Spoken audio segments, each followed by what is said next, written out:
This year, Gay Village hosted the first edition of the Gender DocuFilm Festival set up by the Gay Project and supported by the District of Rome. Look what we're making. History out on the floor, and it's just awakening. Il Gender DocuFilm Fest nasce con l'obiettivo di esplorare le varie problematiche inerenti al genere e alla identità sessuale, tentando di uscire fuori dalle definizioni restrittive di identità, magari così come sono spacciate dalla cultura di massa. The festival had 7 new films from different parts of the world, and they all were absolute national previews.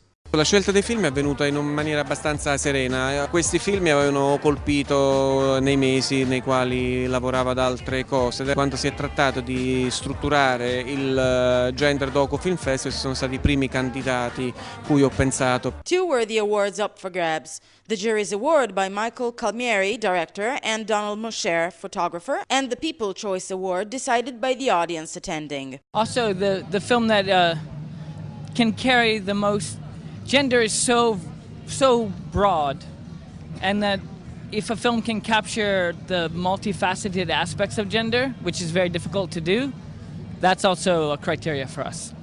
The Gender Festival is important because film festivals are never organized around the concept of gender. It's a very, very unique thing, and especially in an environment like this where the Gay Village makes it possible for us to examine these concepts. The first documentary was L'Esprit de Magie by Ines Johnson Spain. A boy tells his story of diversity in Africa, a country steady in its traditions and ancient religions. Director Celeste Carrasco brought her film Ella es el Matador, telling about a woman bent towards the typical male role of the bullfighter. Quite tough were also the subjects of Stretch Marks by Zohar Wagner, about an Israeli rock star observing her own pregnancy and examining it in all the changes that her body goes through and all the sexual needs in contrast with her status. Too Much Pussy by director Emily Jouvet and produced by famous Jürgen Brüning is the portrait of a female community of performers who explore different roles and sexual identities on stage. Who's Afraid of Kathy Acker by Austrian Barbara Kaspar is the story of the author, Kathy Acker, the core of a feminism that brought roles and traditional stereotypes into question. The public awarded Turkish director Ismail Nekmi's Should I Really Do It, that overturns the stereotype of the Turkish immigration by telling the story of Petra's travel from Germany to Istanbul. The movie is about life and death, and on the other hand, it's about between, you know, in this to live in the cities and to live in the countryside, and it's all about a journey, we can say. And I hope also the audience will like the movie. I hope also next year with my next movies will be here.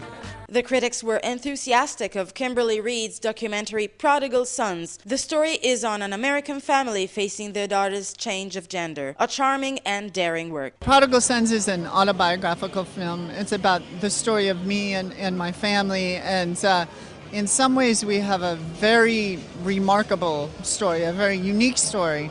But in many ways we're just a family like any other family that anyone could relate to. The awards ceremony also had the chief of the District of Rome as guest, Nicola Zingaretti, who liked the event. È stato un bel evento culturale, sono arrivati a Roma film e documentari da tutto il mondo e quindi è un arricchimento della vita culturale della città. Con il gruppo del Gay Village ci sono molte iniziative.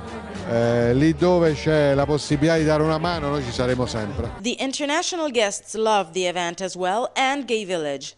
I think it's wonderful that there's a place for so many people to go. I wish there was a place like this I could go to in the summer.